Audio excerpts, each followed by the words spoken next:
ابھی حضرت مفتی تقی عثمانی صاحب دامت برکاتہم نے ایک بیان کیا, اس میں بتایا کہ امام ابو حنیفہ کی کرامت تھی کہ وضو کے پانی سے ان کو گناہ دھلتے ہوئے نظر آتے تھے. اس میں وہ مشہور زمانہ فتنہ نے باقاعدہ قہقے لگا کے ہنسائے. وہ بندہ ہے جو درس نظامی کے آخری درس کے اندر عوام الناس میں بیٹھ کے پتہ کیا بتا رہا ہے کہ امام حنیفہ کو گناہ دھلتے ہوئے نظر آ جاتے تھے. اور چھڑ دو کہ وہ لوگوں کے گناہ دھلتے ہوئے دکھا رہا ہے. جھوٹے ہو, کوڑ مار دو.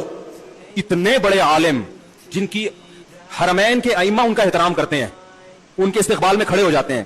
ابھی کچھ وقت پہلے انہوں نے درس دیا حضرت مفتی تقی عثمانی صاحب نے, جس میں مسجد نبی کے امام بھی اس درس میں شریک اور مسجد حرام کے امام بھی, اور عرب کے بڑے بڑے علماء. 5 سال حضرت مفتی تقی عثمانی صاحب مکہ اور جدہ کی جو کمیٹی ہے نا, جس میں کئی ممالک کے علماء ہیں, ان کے سربراہ تھے. اور سعودیہ کے جو مکہ کے رئیس تھے وہ حضرت مفتی تقی صاحب کے نائب تھے. عرب کسی کو اپنا امیر اتنے آرام سے تسلیم نہیں کرتے. عرب میں عصبیت بہت ہے, لسانیت بہت ہے.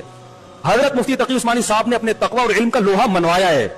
مانے انہوں نے کہ بھائی یہ اس معاملے میں امیر ہے. اس کا ایک انجینئر مذاق اڑا رہا ہے اتنے بڑے عالم کا, اور ہنس رہا ہے تکبرانہ ہنسی کے ساتھ. تمہاری اوقات کیا, تم ان کے ٹخنے کے برابر نہیں ہو. تبھی میں کہتا ہوں سامنے ایک دفعہ بٹھا دو, میں امام بخاری کی کرامتیں نکال کے دکھاؤں گا.